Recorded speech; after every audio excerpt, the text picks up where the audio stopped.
a honrosa presença do senador Hamilton Mourão, ex-vice-presidente da República, general da reserva. General, muito obrigado pela presença aqui no Bastidores CNN. Essa entrevista vai ser conduzida por mim, pela nossa analista de política, a Jussara Soares. Eu queria começar falando sobre a repercussão da prisão do general da reserva, Walter Braga Neto. O senhor foi até o Senado Federal, fez críticas a essa prisão, mas o relatório da Polícia Federal é muito completo. Fala em sacola com dinheiro, fala sobre Walter Braga Neto fazendo a ponte dos quides pretos com Jair Bolsonaro, fala sobre ele ligando para Mauro Lorena Cid para saber detalhes sobre a delação premiada. Senador, não são muitas evidências contra o general? Olha, Uribe, boa tarde aí, boa tarde a todas as pessoas que estão acompanhando aí o teu excelente programa. O meu ponto focal nisso é a questão do processo legal. Já faz quase um mês que a Polícia Federal entregou o seu relatório do inquérito que ela fez, né? E depois de decorrido todo esse tempo, o general Braga Neto é recolhido à prisão sob o argumento de estar causando obstrução à justiça por, no ano passado, ter tentado manter contato com os pais do tenente-coronel Cid. Então, para a minha visão e de outras pessoas que são operadores do direito, é um argumento muito fraco para colocar o Braga Neto nesse momento na prisão. O que eu digo e quero é que se siga o processo, né? Que a Procuradoria olhe esse inquérito, se tiver que apresentar a denúncia que apresente, e que ele seja julgado de forma imparcial. Apesar, e aqui eu repito, né, e deixo claro, que é um processo que está totalmente descaracterizado, porque o Braga Neto, assim como os outros que estão envolvidos nessa questão, já serão julgados diretamente pela última das últimas instâncias. Não tem a quem recorrer após a decisão dos 5 juízes aí da turma que irá julgar o processo. General, o senhor fazia parte de um dos maiores cargos da República Brasileira em 2022. Em algum momento o senhor ficou sabendo de um plano de assassinato a Lula? Olha, Uribe, você sabe muito bem, né, que a partir do momento que o presidente Bolsonaro ele escolheu o Braga Neto para ser o companheiro dele de chapa, né, eu praticamente fui alijado de todo e qualquer processo decisório que havia no governo.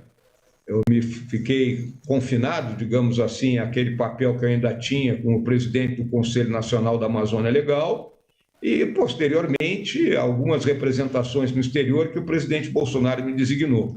É só olhar todas as imagens, né, que existem, né, de cerimônias que passaram a ocorrer ali durante aquele período, e vão ver que quem está sentado junto ao presidente na posição de vice é o Braga Neto. Por isso eu não tomei conhecimento, né, em nenhum momento de que algo ou estaria em gestação ou de que alguma discussão, né, estivesse ocorrendo no sentido de contestar de alguma maneira o resultado das eleições. Senador, eu vou chamar a Jussara Soares, nossa analista de política, para participar da entrevista. Senador, boa tarde, obrigada aqui pela entrevista nos bastidores. Senador, o senhor entrou com um pedido, né, planeja entrar com um pedido para poder fazer uma visita ao general Braga Neto, que está preso lá no Comando Militar do Leste, no Rio de Janeiro. Esse pedido teve apoio de outros senadores, segundo eu pude apurar aqui. E aí eu queria lhe perguntar o seguinte, os políticos têm apoiado o Braga Neto no momento em que ele foi abandonado pelo Exército?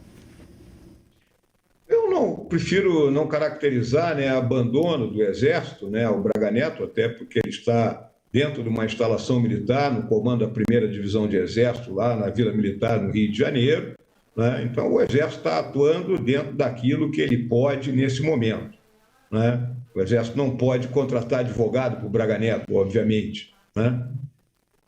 Mas está proporcionando, vamos dizer assim, a prisão que ele tem direito de acordo com o posto que ele ocupa. E em relação a essa visita, né, Braga Neto é meu amigo, vou colocar aqui para ti, de mais de 40 anos. As famílias se conhecem, os filhos são amigos, né? Fomos parceiros de voleibol juntos, né, lá em Manaus, quando servimos junto, aí no Rio de Janeiro, no posto 6, na nossa rede. E nessa hora você não deixa um amigo abandonado, né? É uma questão, vamos dizer assim, de camaradagem, de respeito mútuo que nós temos, né? E a gente sabe que é um momento difícil e a mera presença lá, né, para ouvi-lo, conversar e dar uma força, eu acho que isso faz parte da amizade que todos nós temos uns com os outros ao longo da vida. Senador, o senhor apontou que os motivos para a prisão de Walter Braga Neto, na visão do senhor, são fracos. Mas e os indícios de irregularidades relacionadas a ele no planejamento de um plano golpista? Não são graves? Olha, Gustavo, o que eu vi ao longo de todo esse inquérito, vamos combinar que nós já estamos há quase 2 anos, né, nesse vai e vem de busca de dados a respeito do que teria acontecido naquele período pós o resultado das eleições, né, de 2022, né? O que eu vejo né, dessas conversas todas de WhatsApp, porque tudo é uma conversa de WhatsApp, eu nunca vi, por exemplo, algum documento em relação ao famoso tal plano punhal verde e amarelo, né? Nunca não, esse troço não passou pela minha mão para eu poder fazer uma análise crítica dele, mas o que eu tenho visto aí pelos dados que são publicados por vocês mesmos, né, me parece algo assim muito mais no terreno das ilações do que algo que tivesse efetivamente capacidade de ser operacionalizado, né? E aí eu deixo essa discussão, né, vamos dizer assim, no campo do direito, onde pensar, conversar é crime, né? E uma vez que não houve movimento de tropa, não houve nenhuma tentativa efetiva de causar dano a qualquer uma das pessoas ali que se dizia que se buscaria, né, vamos dizer assim, eliminar, né, ou usar esse termo, né? Então eu deixo essa discussão para o campo do direito, né? E por isso que eu advogo sempre que o devido processo legal, conforme se prevê aqui no nosso país, seja seguido à risca. Sara Soares. Senador, tem um outro general preso, que é o general Mário Fernandes. Nesse caso, o senhor vai fazer algum pedido para visitá-lo? Acha que ele também merece ali uma atenção, como vai receber, como o senhor está dispensando essa atenção também ao general Braga Neto? Na realidade, o que eu me dado a conhecer, o general Mário Fernandes, ele não está na mesma situação em termos de visita do general Braga Neto, né? Vamos lembrar que na decisão do ministro Alexandre de Moraes, o Braga Neto só pode ser visitado mediante solicitação. O Mário Fernandes está numa situação muito similar à do Cid, quando foi preso ano passado, né? Eu, inclusive, fui lá visitar o Cid aqui no Batalhão de Polícia do Exército, não tive que pedir permissão, apenas registrei o meu nome ali um papel lá de visitantes, né, que eu acho que isso era entregue ao ministro, não sei se semanalmente, diariamente, e o Mário Fernandes, ao que eu saiba, ele está recebendo visita normalmente aí dos seus colegas, companheiros de turma e da própria família. Então é uma situação bem diferente da do Braga Neto, que está quase que incomunicável, digamos assim. Mas o senhor pretende visitá-lo? Olha, o Mário, se for o caso, por enquanto eu não estou pensando ainda, porque eu sei que ele está sendo apoiado, né, e acompanhado pelos companheiros dele ali mais próximos. O Mário é um rapaz, vamos dizer assim, bem mais novo do que eu, né? Eu sou da turma de 1975 da MAN, o Mário é da turma de 1986, nunca foi meu subordinado, o meu contato com ele sempre foi muito esporádico, é diferente do meu contato com o Braga Neto. Senador, o PSOL vai pedir ao Ministério da Defesa a extinção do Batalhão de Operações Especiais, os Quides Pretos. O senhor acha que isso é uma medida aceitável, uma medida razoável ou não? Olha, Uribe, eu podia chegar e dizer que isso é coisa do PSOL, né? Sim, até, mas é uma medida totalmente descabida, desproporcional, né? Não tem nada a ver. O pessoal tem que entender que as forças de operações especiais, ela ocupa, né, hoje no espectro da guerra moderna, um papel importantíssimo. E o Brasil não pode prescindir de ter esse tipo de força, até porque as capacidades que elas possuem são fundamentais em caso de conflito e em outros casos aqui que eles já foram empregados. Portanto, isso aí eu vejo mais como uma reação política, né, do pessoal, que tem sempre esse tipo de reação, e é algo que será totalmente desconsiderado pelo próprio governo do presidente Lula, na minha visão. Senadora, eu vou chamar a Juliana Lopes para participar da nossa entrevista.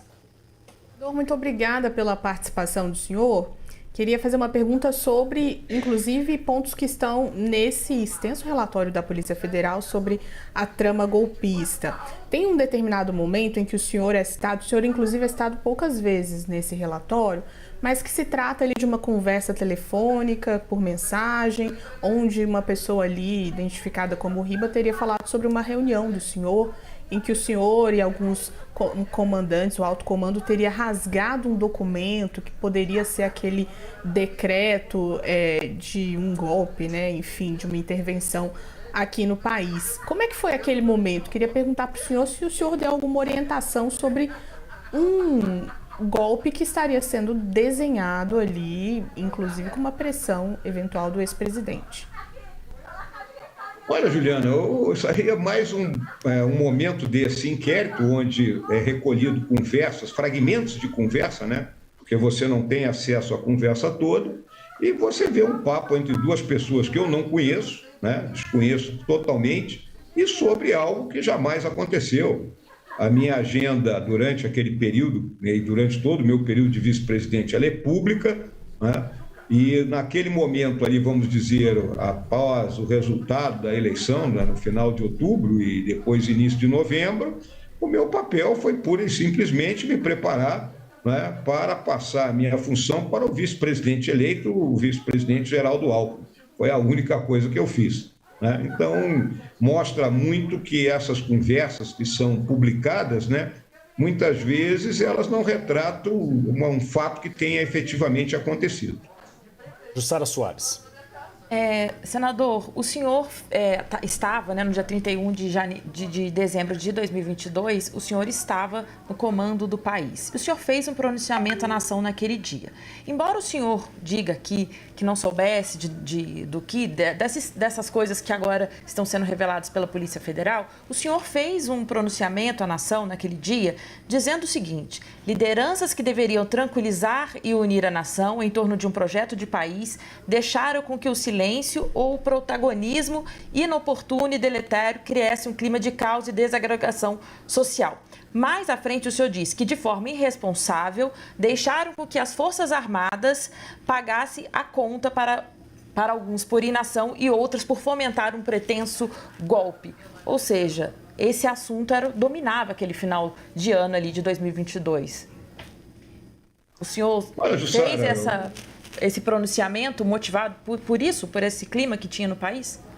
Não, o meu pronunciamento ali no último dia do ano foi causado, em primeiro lugar, porque o presidente Bolsonaro tinha saído do país, não tinha me deixado nenhuma diretriz de como proceder naquele momento, né? Então eu tomei a decisão de buscar fazer um discurso de arrefecimento de ânimos. Vamos lembrar que nós tínhamos gente na porta de quartel pedindo intervenção militar, né? Vamos lembrar que havia toda uma comoção assim no país por causa dessa situação. E também eu queria, naquele momento, mostrar o que foi o governo do presidente Bolsonaro em termos, né, de todos os avanços que foram logrados e obtidos ao longo dos 4 anos em que ele foi presidente da República, e isso é algo inegável. E óbvio, né, que nós tivemos lideranças de todos os níveis, né, a qual eu mesmo também posso me incluir, né, que deveriam ter sido mais, vamos dizer, incisivos, e aí eu falo tanto do Legislativo, do Executivo, como do Judiciário, né, e que deveriam ter sido mais incisivos no sentido de que a gente emergisse no dia 1º de janeiro, né, um país entendendo que o que tinha havido era uma disputa eleitoral, que o nosso grupo tinha perdido, mas que tínhamos plenas condições de 4 anos depois voltarmos novamente, né, em melhor situação até. Senador, a esquerda tem utilizado muito esse episódio para voltar a defender a PEC dos militares. Faz com que aqueles militares da ativa passem para a reserva caso queiram entrar na política. O senhor considera que é o momento de discussão dessa proposta? Olha, Gustavo, desde que essa proposta apareceu, eu fui um crítico muito grande dela, porque ela é desproporcional, né? Ela é desproporcional porque hoje a quantidade de militares da ativa que participa de um processo eleitoral, eu não vou dizer nem ínfima, né? Ela é abaixo de ínfima, né? E praticamente nenhum é eleito, né? aquele que é eleito, ele obrigatoriamente já passa para a reserva. O que a proposta da PEC colocava era praticamente inviabilizar a candidatura, porque dizia que, ao se candidatar, no ato da candidatura, o militar passaria para a reserva não remunerada. Ou seja, um cara que tem 35 anos de serviço, ele teria que jogar tudo no lixo, né? E a partir dali ele ia dar um salto no escuro para tentar uma eleição que a maioria não consegue ser eleita. Então essa foi a minha visão, uma vez que não se pode colocar, né, talvez a ideia fosse colocar definitivamente na Constituição que ao militar é vedada a candidatura, né, a um cargo político, porque isso iria contra o que prevê o artigo 5º, que é cláusula pétrea, né? Então acho que é uma discussão que está mal colocada, né? Insisto aqui para o público que está nos acompanhando, a quantidade de militares da ativa que participa de um processo eleitoral é muito baixa, né? Na eleição de 2022, nós tivemos aí no Brasil inteiro em torno de 30 candidatos, né? E apenas um foi eleito. Então, e agora, nessa eleição de 2024, os números são menores ainda. Então, eu quero lembrar aqui o papel histórico que o presidente Castelo Branco teve nessa questão, porque antes da passagem dele pelo governo, aí sim era perigoso, porque o militar era eleito, vinha para dentro do Congresso, ou para a Assembleia Legislativa do Estado, ou para uma Câmara de Vereadores, aí no processo seguinte ele perdia a eleição e voltava para a força. E isso aí estava errado. E o presidente Castelo Branco acabou com isso. Então, eu acho que nós temos hoje, vamos dizer assim, um processo de contenção e pela própria característica da carreira, que não dá margem para que o grosso de militares da ativa participe do processo eleitoral. Juliana Lopes. Senador, mas olhando para trás, enfim, sobre toda essa investigação, como se deu ali o governo do ex-presidente Jair Bolsonaro, o senhor acha que a maneira como os militares foram colocados na política deveria ser revista? Foi um erro colocar dentro dos ministérios? Porque o senhor fala sobre ter sido alijado em determinado momento do governo, e é um militar, né? Um militar que tem ali uma consideração, inclusive, das Forças Armadas. Esse processo dentro do governo Bolsonaro deveria ter sido feito de outra forma? Juliana, hoje é muito fácil você criticar ou apresentar a sua crítica em relação ao papel que alguns dos nossos oficiais generais, que foram chamados pelo presidente Bolsonaro para ocupar cargo político. Mas lembrando que praticamente todos estavam na reserva, né? E aí, vamos colocar, eu coloco sempre dessa forma. Nós, militares, né, somos formados, aperfeiçoados, pós-graduados pelo Estado brasileiro. O Estado brasileiro investe na gente de muitas formas, né? E depois que nós passamos para a reserva, nós não podemos participar, vamos dizer, da administração do Estado, jogar fora um conhecimento, né, que nós adquirimos ao longo da vida. Então, eu acho que é muito leviano você colocar uma crítica dizendo, colocou fulano de ministro, cicrano também. Eu acho que não é o caso disso, né? É que há sempre vamos dizer, um certo preconceito, né, por uma pequena parcela da sociedade em relação ao estamento militar. Eu acho que ambos têm que se conhecer melhor para que a gente ultrapasse, né, essa relação realmente fique mais homogênea. Senador, eu sei que o senhor tem uma agenda corrida. A Jussara Soares vai fazer uma última pergunta e a gente já encerra. Contigo, Jussara.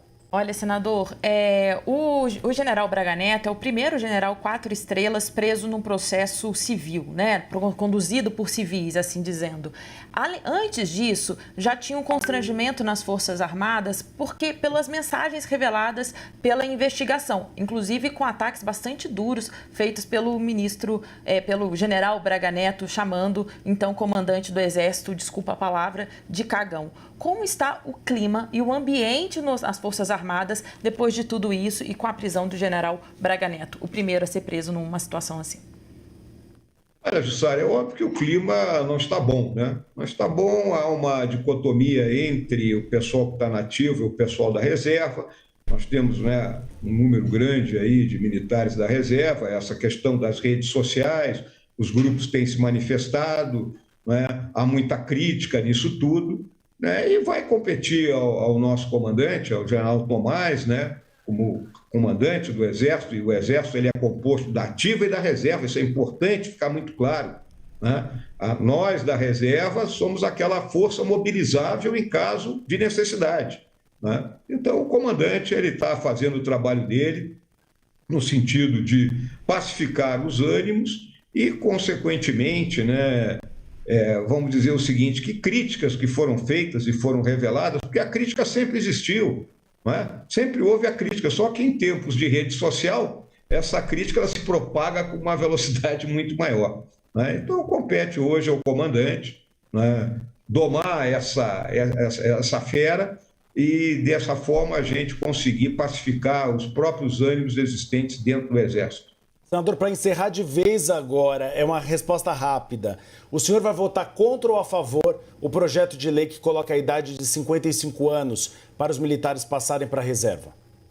Olha, Uribe, a questão dos 55 anos, para mim, não é problema, não vejo problema nisso aí. Eu fui, quando da ativa, secretário de Economia e Finanças, debati esse assunto com os técnicos do governo, com os representantes do governo, na época do governo do presidente Michel Temer, né? Então, é algo que o Exército, a Marinha, a Força Aérea tem condições de adaptar o fluxo de carreira para chegar até essa idade, né? O que eu coloco como crítica maior no projeto é a questão daquela chamada morte ficta, né, daquele elemento que é condenado, porque as pessoas têm que compreender. O sistema de proteção social militar não é um regime previdenciário de partição. A gente desconta a pensão para a família. Então, se eu vou perder esse direito, é uma apropriação indébita do governo. E, ao mesmo tempo, nós vemos que magistrados que roubam, que desviam dinheiro, etc. e tal, não é? Simplesmente são aposentados e continuam a receber o seu recurso lá normalmente. Então, eu acho que essa que vai ser a grande discussão. Os 55 anos não vejo que será uma grande discussão. Nós entrevistamos o senador Hamilton Mourão, ex-vice-presidente da República, general da reserva. Senador, espaço sempre aberto ao senhor aqui na CNN Brasil e no Bastidores CNN. Muito obrigado por ter tirado um pouquinho do dia do senhor para conversar com a gente. Nada, Uribe. Muito obrigado aí pelas perguntas, pela oportunidade da gente tocar nesses assuntos. Agradeço aí, né, a Jussara, a Juliana, né, as duas meninas, né, e até uma próxima oportunidade. Até uma próxima, senador. Muito obrigado. Ainda dá tempo da gente fazer um giro pelas notícias internacionais.